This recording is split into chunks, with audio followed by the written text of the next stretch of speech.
The Fan. Is this thing on? Word. Hey, you can watch Rosie with Common right now. Just head to KFAN.com/watch to see all of the action powered by Quantum Fiber. We don't care who sees, so what we go out. That's how it's supposed to be. Rosie's young and wild and free. The legendary one joins Tennessee and the Common Man for the 2 o'clock hour. You can watch it. How can they watch it, Tennessee? /watch. Yeah, there you go. Before the Grum's over, we're going to give away a pair of tickets to the 3M Open. Golf That Matters. It's a pair of passes to the Stilly Party Deck, as a matter of fact. That's on the 18th hole at the 3M Open. It's scheduled for Friday, July 18th. Your tickets are, so you'll enjoy it there. That will be second round action. Must be 21 years of age or older to win. And Tennessee, it's just so funny. Rosie walks in. Now, remember a couple of weeks ago, we were teasing him about not attending a meeting. You know, he didn't show up for the staff meeting. Yeah. He walks, and the first thing he says to me, well, I was just at a meeting. Can't say I don't go to meetings anymore. I go, when was that meeting scheduled for? 1:30. I always love Which is when he shows up every day at 1:30. In fact, I never the meeting was at 1:30. He's making it seem like I showed up for a meeting. Well, I never had to leave Abbott's office, as a matter of fact, because it was all done through Zoom. AJ Mansour was conducting it. It has to do with our use in social media, et cetera, and how we can, we're all pretty active in it. He basically came and said, well, what do you think of me now? What do you think of me now? Can't make any accusations. Yeah. I stumbled into it. AKA, he knew nothing about it, showed up at 1:30 and Rosen, and Abbott's like, hey, you got to listen to this. Correct. So in other words, you're another guy here, and there's many of them that you don't look at the email. No, I saw the email. And I knew there was one at 1:30. I knew. I just happened to. Just like you know where 185th Avenue is. You just happen to know where it is. Well, right next to 184th Avenue. Where's Old Shakopee Road and Old Cedar I used to go to Von Hansen's Meats. Yeah, I used to go there. There's several Von Hansen Meats. Well, I know there was one over there. Where? Tell me where. Bloomington. Do you know where? Oh, you actually know where Old Shakopee Road is? Yeah, of course I know where Old Shakopee Road is. Oh, that's right. The reason you do is because Met Stadium was over by there. Yes, correct. I used to drive. Well, yeah. Did you do any camping while I was gone? Oh, no, you were up in Walker, weren't you? I was in Walker, yeah. A lot of folks wanted me to give their regards and ask me how I deal with this every day. And, it was fun. We had a fun weekend. Now, someone told me this. Is this true? What's that? You sent out a selfie or an Insta of you holding up a fish and said you were walleye fishing and it was a bass. No, again, people read, this is how they... Tennessee. No, I did not do that. He had a walleye or a stringer and he said, no. This is exactly what I said. I was holding up a bass because it was a good picture. Okay. And I was talking about, the group I worked with. This is, hey, great morning in Leech Lake with my guide, Murph from Leisure Outdoors. Good eating walleye to take home 2 TOO, like in addition to this fish. Well, this fish happened to be a smallmouth bass. And then I realized people going, okay, they think this is a walleye. And I had to retweet. I go, obviously, this is a smallmouth bass. But the walleye didn't photograph as well. So I took a picture of the bass and said, oh, by the way. And that's it. Like, look, I'm a fisherman. I understand. I know the difference between the... Well, of course I know the difference between a bass and a walleye. You're acting like you're Ron Sherrill. No, I'm not acting like that at all. But a bass will put up a hell of a fight where the walleyes basically are a lot more passive. And they're smaller, they're thicker, they're... Listen to him. No, of course I know the difference. There are people, in fact, people were out there on Leech looking. You didn't even, your guide helped you bring that No, fish he in. did not. I was using a bobber, a leech. We were about... You had to hand it over to him as they finished the fight was too much. I let him fillet him, but I didn't... you couldn't fillet a fish. You wouldn't know how. I wouldn't. No, I admit that. I love it, though. I do enjoy it. I really do enjoy being out in the lake. It was nice. It was a chilly morning. It was that's why you're a member of my boat club. Exactly. Your boat club. Well, they were up there, too. All right. Well, boat club. Of course you like being out in the water. But it was fun. It was a lot of fun. Murph's a great guide, and I'm telling you, the one thing, and Abbott's the guy, he's my go-to guy. The sophistication of the electronics that these guys have in the boats now. He's literally going... Got to outsmart that fish. Well, no, but you know what? He points the Garmin, whatever that thing is, the little... He goes, now I want you to cast 20 feet to the left of where... Notice where I'm pointing. Cast right there. There's no skill to fishing anymore. There's none. Well, that's not... Well, you've got a fish finder. You drive out on the boat... People You can go the on fish the isn't boat. going to jump on the hook You automatically. got on the boat. Think about They're this. not going to do that automatically. You got No. a fish finder. It's like, oh, there's a school of fish here. Then you put food on a hook, and the fish, he's got the brain the size of a pea. It's and about- he goes, oh, that looks good. I think I'll take a bite of that. It's as And then much he as bites skill as into it a- takes to play poker. I mean, Well, yeah. it's or poker. golf. Well, golf's different. No. I mean, you have to. Look, the professional fishermen who are doing it. Now there was a big bass contest going on, and not at that particular morning, but there were a lot of people on the lake who were doing their reconnaissance and scouting for bass. Scouting. But I was looking for walleye, and that's what we caught my limit, and they were good eating fish, and so I packed them up, put them in a little cooler, and I'm going to grill them on Sunday night. What? What are you laughing about? You're not going to grill any fish. Yes, I am. You're going to bring them over to Ocean Air and tell the chef to cook them up for We're you. going to watch the Minneapolis Aquatennial fireworks. And Did you Sunday clean night. and gut the fish yourself before I grilling admit them? no. In fact, I He disappeared couldn't- for like 5 minutes, he and I couldn't came back. put- They were already in a bag. He couldn't put bait on a hook. Oh, yes, I can. I mean, it was. I'm a good cast. I can cast really well. What'd you use I as got a good bait? wrist. Leech. I just said, pay attention. He can cast really good. There's a leech. As if with there's a some bobber and a leech. challenging skill to doing that. Well, you got to. I know. Well, I mean, it's fun. I'm not trying to admit I'm not Ron Shera. I'm just saying I enjoy. You're when I talking- get out there, I get competitive and I enjoy fishing, and it's relaxing. You're getting competitive with the other people that you're fishing with, or with the fish. I'm doing one You're of a the competitive fisherman. I was the only one of the boat. But you're a competitor. You get competitive. I get out there. competitive and saying, and he obviously doesn't want. I don't want to get.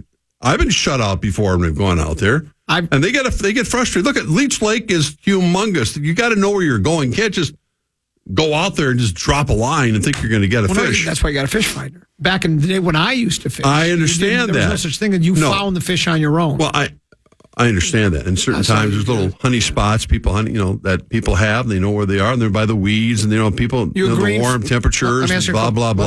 I don't know all let me that ask you stuff. a couple of questions. Green fish or brown fish? Brown. You like brown? I don't know. Do you know what a walleye is? Walleye, is that a brown fish or a green fish? It's a brown fish, isn't it? I don't know. Bass is brown or green? Looks pretty green to me. You a Zebco 202 or 404? I have no idea. I don't. I'm not he out doesn't want to there. answer something that controversial. I'm not. I'm a Zebco I go out there for the R&R. I'm a Zebco 2 and 2. Well, that's good. How much do you fish? Every day, I'm the Babe Winkleman of radio. Kennedy, go ahead. Give him the sound effect. I'm the Babe Winkleman of radio. You really I are. reeled somebody in the day. I said, we played a song by Police. I said, You Michael. do reel 'em in. I said, Michael Stipe Police. And sure enough, that's what I got. There it is. Hold on. I've got it here. I said, Michael Stipe and the Police. And then Harry emailed in. He said, REM, Common. You are a good fisherman. I reeled him in. You reeled him in really good. There's And another then one. I'm a catch and release. Yeah. I'm like you. I don't take them. And that's fine. I'm not saying No. I'm catch and release. Look, normally, and that's when I've caught I don't eat big humans. ones. You throw those back because these are the ones that I caught were good eating. Good eating ones. Are the big ones not good eating? I apparently not as good. Okay. And the ones I've caught, I throw them back all the time. Because you catch the really big ones. No, well, this time I caught ones that were okay. good size. Well, but when you catch the really big ones. Murph said, no, these are perfect for taking home. Yeah. And so they didn't used to do that for quite a while, but now.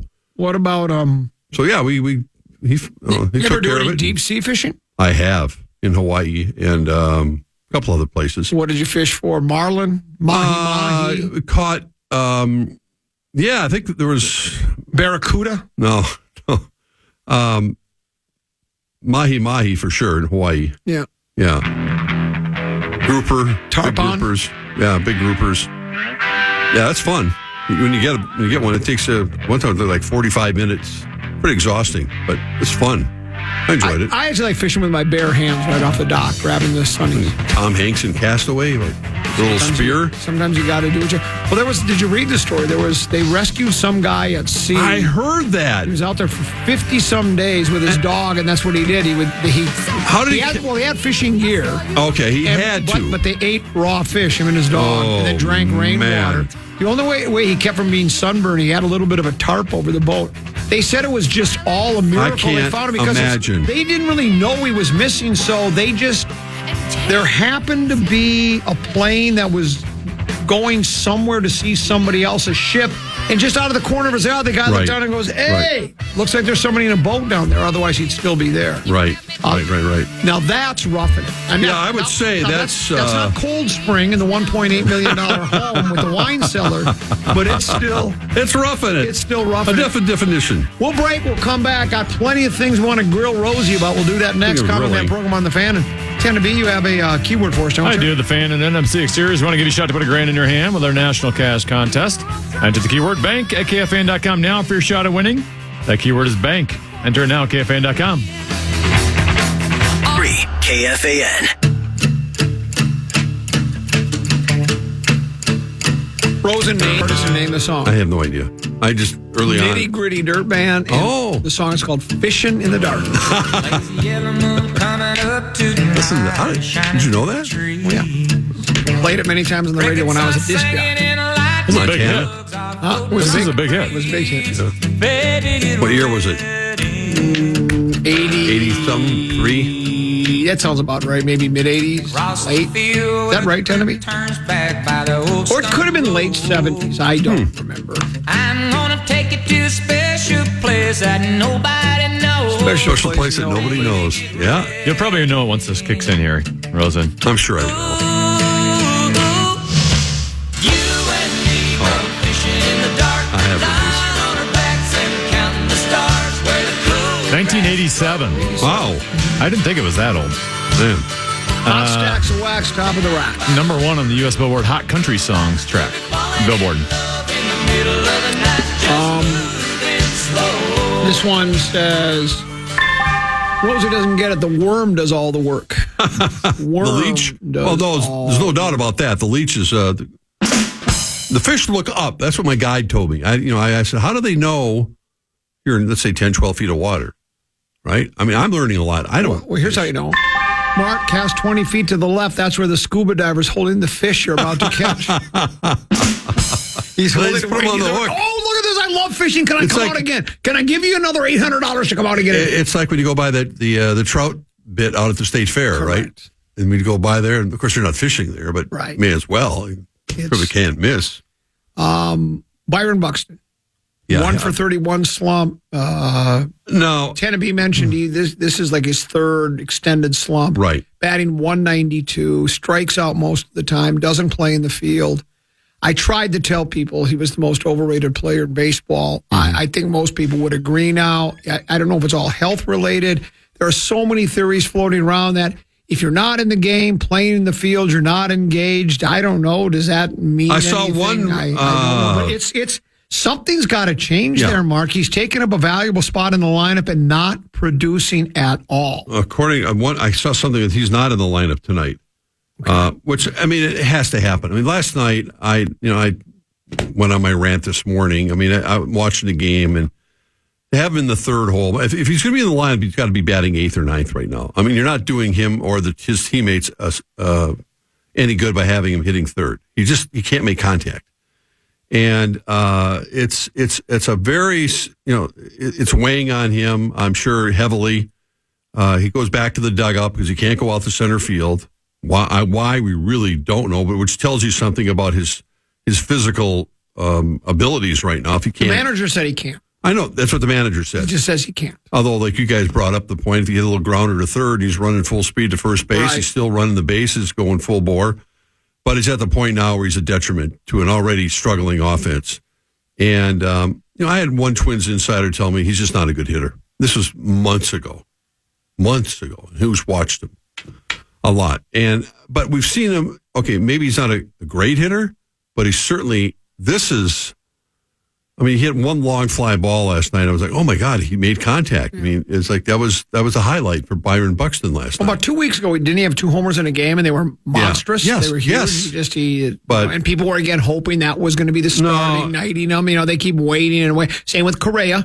He has a couple of 2-hit games. I was like, maybe this is the start of something, and then it goes back. I tell you, your guy, I think I'm still confident the Twins have enough ability from this abysmal division Polanco comes back, and hopefully Royce Lewis at some point. You got to get both those guys in the everyday lineup, and that could help change things. Put Buxton on the bench.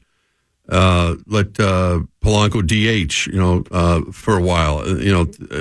He gets, because he's going through an extended rehab, and Royce is probably out for 2-3 more weeks. We don't know. But those two guys would help a lot in this lineup. Buxton can't be part of it. He just can't. I mean, I'm trying to give him a mental break. I don't know.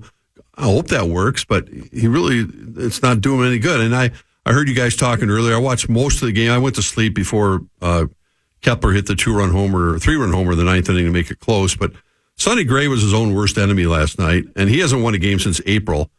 And granted, they haven't given him a lot of run support. He has 4 or 5 good innings, and then when he struggles in that one particular inning, I mean, it looks like But that's only happened to him really a couple of times. Yeah. Though. I mean, the last happened 2 lately, outings, right? yeah. But that's just the last 2. For the most part, he was not given any help in the other games. No, he has not. That's why he was an all-star. He's been brilliant. He's been basically brilliant. And when he loses it, as he has been lately, poor Ryan Jeffers was, he looked like a hockey goalie last night, trying to knock the baseballs down from going back to the backstop. And he was just, when you say laboring out there, it was an understatement. The way he's looking. He's at the one guy on the team, though, I can give a pass to. He's I don't have it. He's pitched as well as anybody in Major League. Without Sonny Gray, they haven't been put himself in a position, even though the record doesn't show it. Right.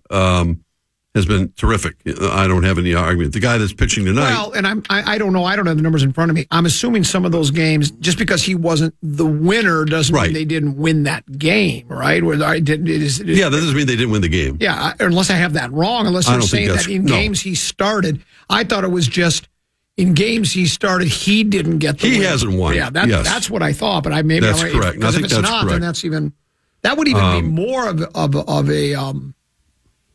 It's the word I'm looking for. Statement. Indictment. Indictment. That's the word. Like indictment on the club. If that was the case. I mean, I think it's they do miss Polanco. They obviously miss Royce Lewis, who gives them that jolt of energy as well. And he does now. Kirilloff is there. I mean, I know Trevor Plouffe's been up in the press box last week or so. I don't know, but Kirilloff to me is their best hitter right now and has been. I mean, he knows how to make contact. He knows how to hit the ball to the opposite field. He just looks confident at the plate. It's such a different when he's up and when Byron Buxton comes up there. It's just, I mean, I can't imagine he goes back to the dugout, what he's thinking. Going, man, I let the team down again. I can't get out of this no matter what I do. So apparently, by the first account, he's getting the night off, which he needs to have more of. They can't have him out there. He's just hurting the team. Yeah. And, maybe, and as Tennessee brought up, he's not doing anything at the plate by DHing. No. So even if you put him out in the field and he got hurt, where you wouldn't be you see what I'm saying? Yeah, you're not losing his bat. Protecting him from? You're not protecting his bat because there's no bat. So maybe playing him in the field, maybe that would make a difference. I don't know. But that remains to be seen. Yeah. We'll take a break. We'll come back on another segment to go with Rosie here on The Fan.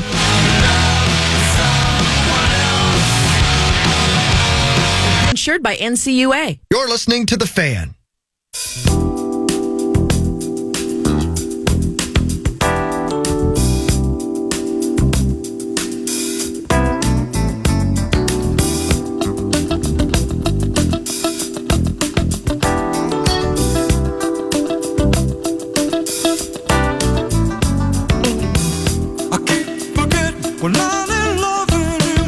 Couple 13-14 past here on the Common Man program. I'm Comedy's 10 to be. The legendary Mark Rosen is here. We do have confirmation, by the way. No Byron Buxton tonight.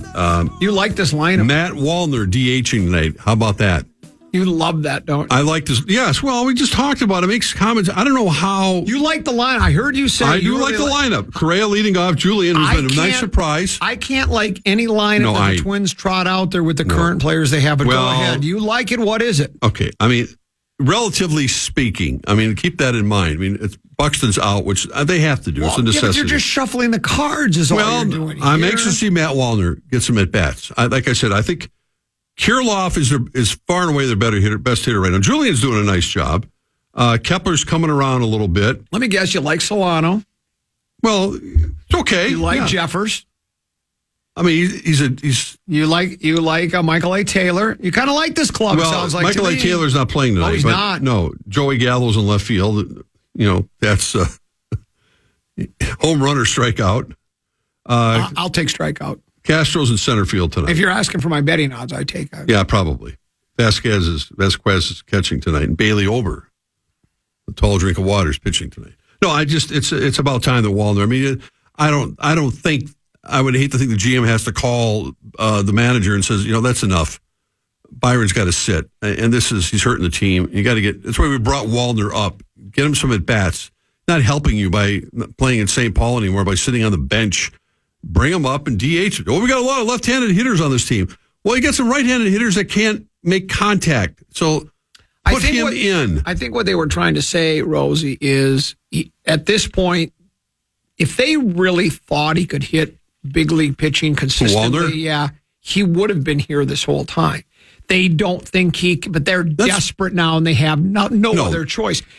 I think he's hitting well in St. Paul. I think he's tearing the cover off the ball. But the difference between AAA baseball and big league baseball is a big thing. I'm not suggesting they shouldn't play him, but I'm saying the reason I think he has him in there is they don't think he's capable of it. Well, not yet. But now they have no choice because they can't score. Now, they scored 6 runs last night. Right. And without Royce Lewis in particular, there's a spot open in the lineup every day. When Royce Lewis is back and he's, knock on wood, hopefully going to stay healthy, he's going to be in their everyday lineup. And Polanco should be as well, as best he can. Maybe he'll be DHing by then. So anyway, that's enough of that going on with the Twins. I'm excited about it myself. No, you're not. Yeah, you're right. I can't help myself. I just saw we had the news release here that it's time to apply for credentials for the 2023-2024 Minnesota Golden Gopher sports season. You'll be getting your pass, I'm sure, to attend games. Probably, yeah. You'll be going to the vault to watch your favorite football team. Mm-hmm.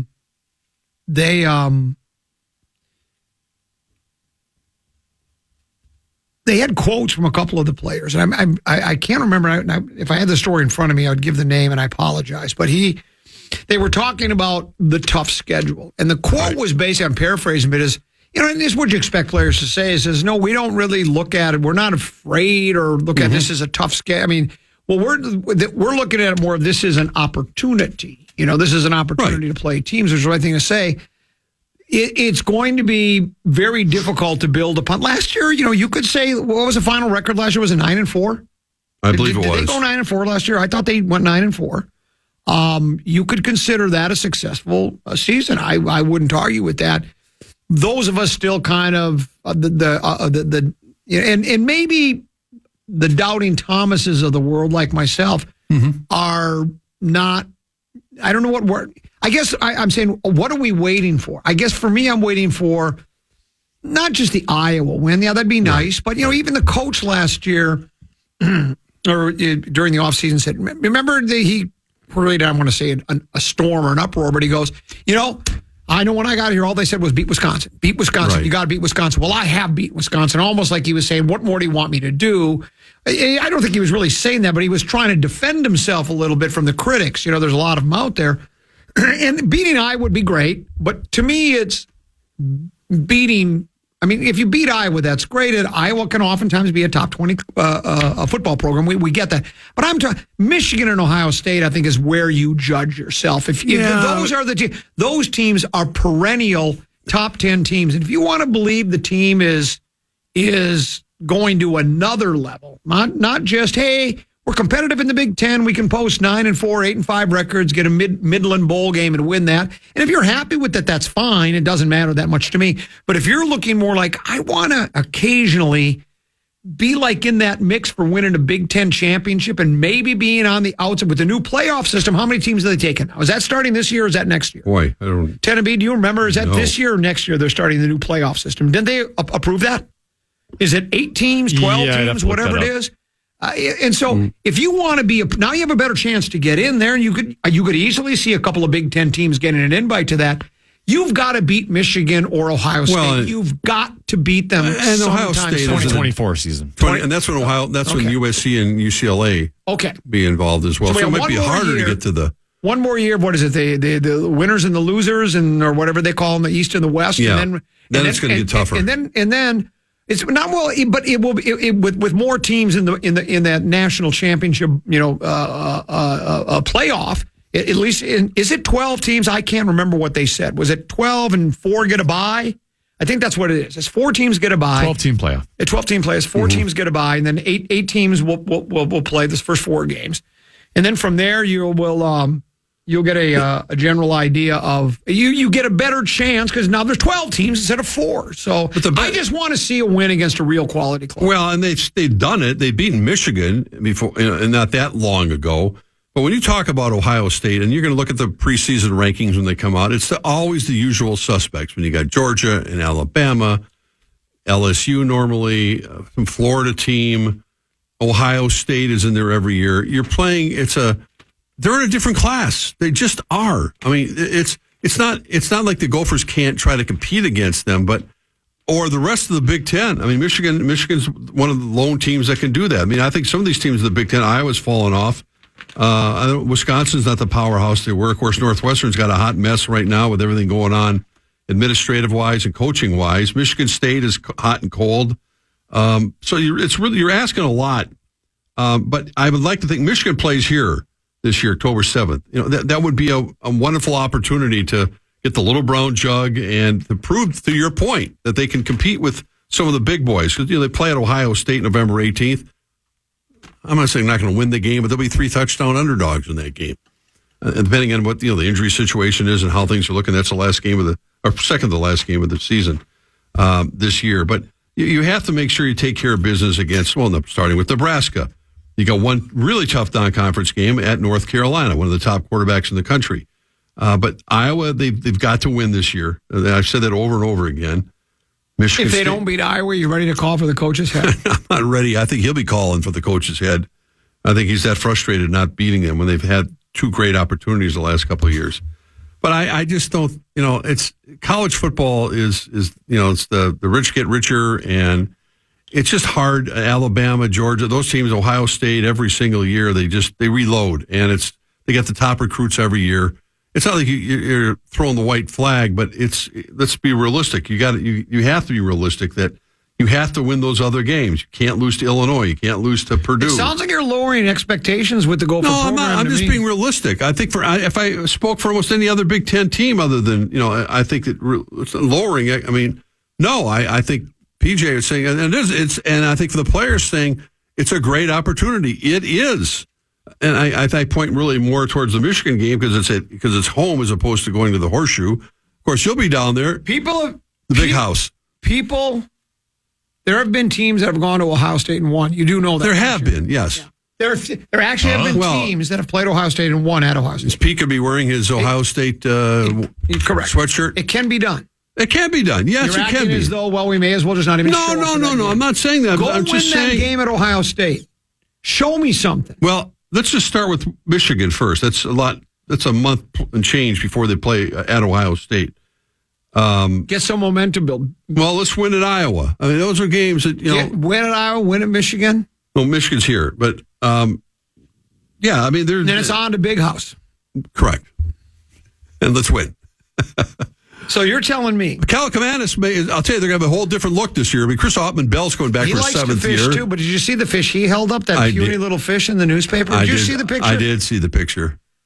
He should take some fishing lessons from you. You've got a fish that basically took 4.5 hours to reel in. It was such fun.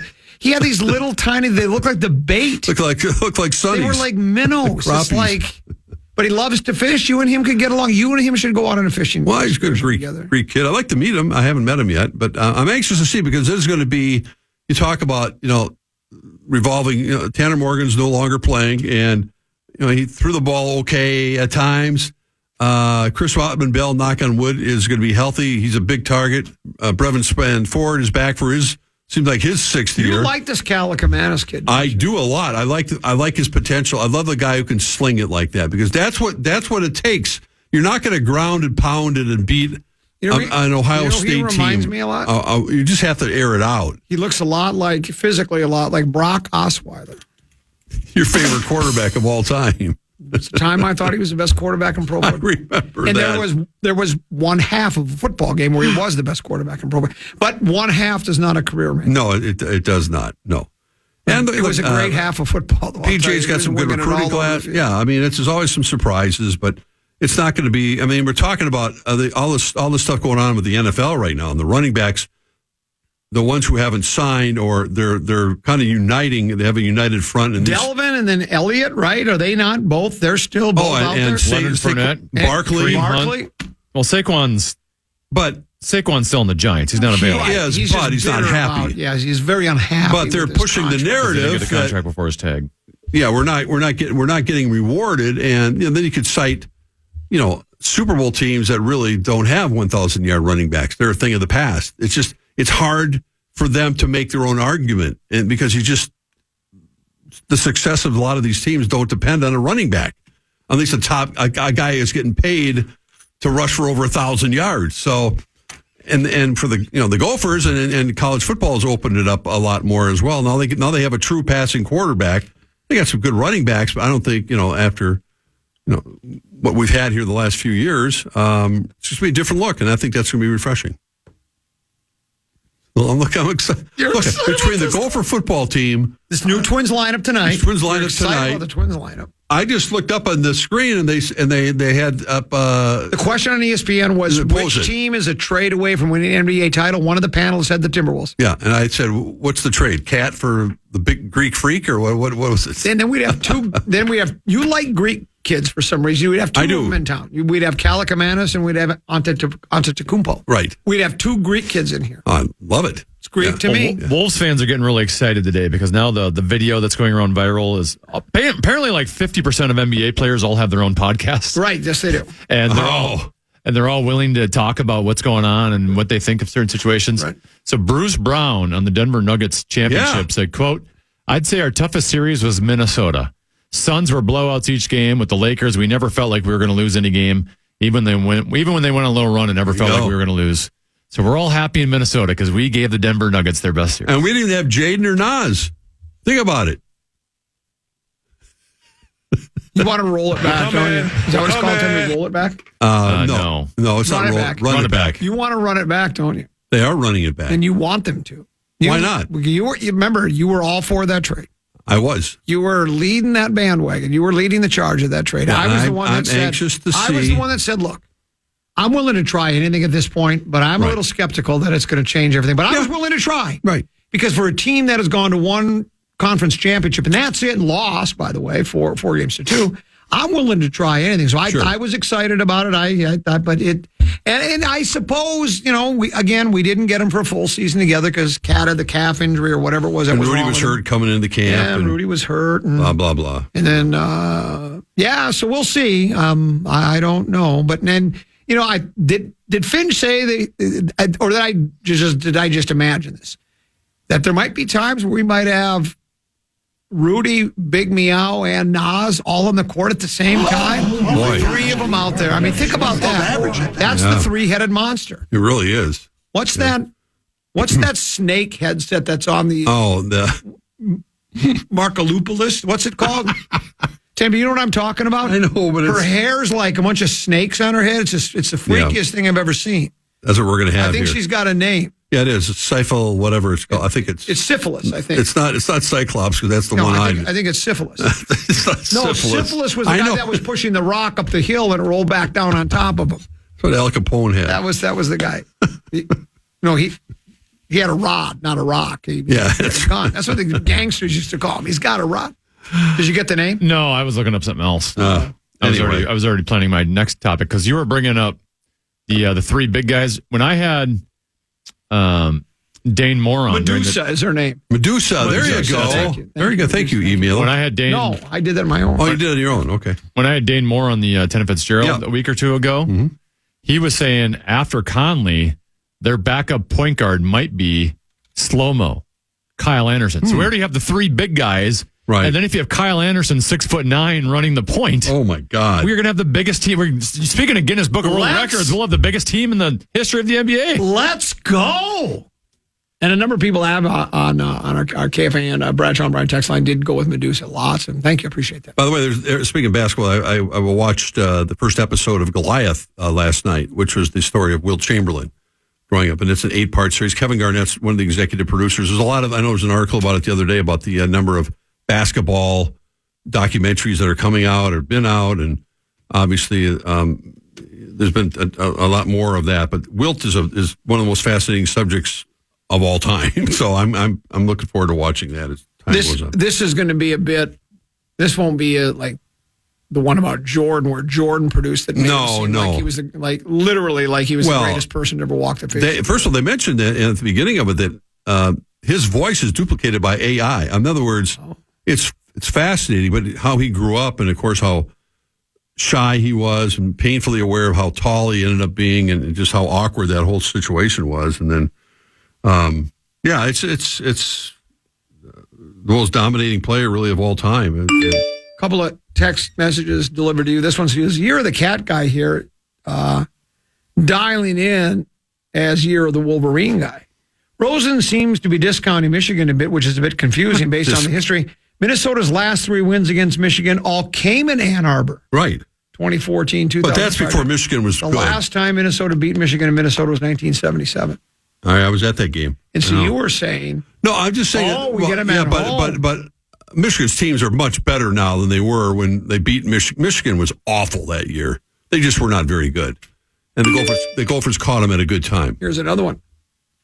Rosen's a chameleon. Who else can go from cosmopolitan man about town with first-class dinners and limousines and spa vacations to mountain man, woodsman, sportsman, roughing it in the deep woods and conquering all manner of fish or small game? That is you. That really is me. Man.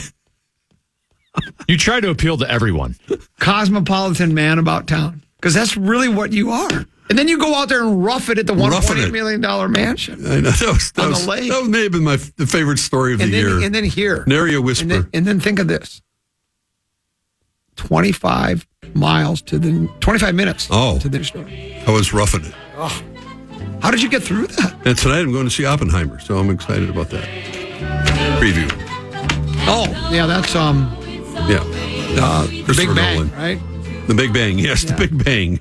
Correct. Okay, it's always good to see you. Yeah, good to see you, Common. Nice to be back on our normal schedule. Tenneby, he's got me excited about the Twins tonight. He loves that lineup. He thinks Wallner's going to make all the difference. Well, I'm going to be there. I wouldn't miss it. We'll talk to you about the game tomorrow. Yes, sir. Mark Rose will be here at 2. Tenneby, thanks for having me. Hey, great job. You as well. We're back at 12 noon tomorrow. Stick around. The Big Ticket and JGR next year on The Fan. Adios, au revoir, auf Wiedersehen. Good night. Good morning, good afternoon, and good night, Minnesota! Good night, Mrs. Calabash. Wherever you are. I'm a fraud. Yes.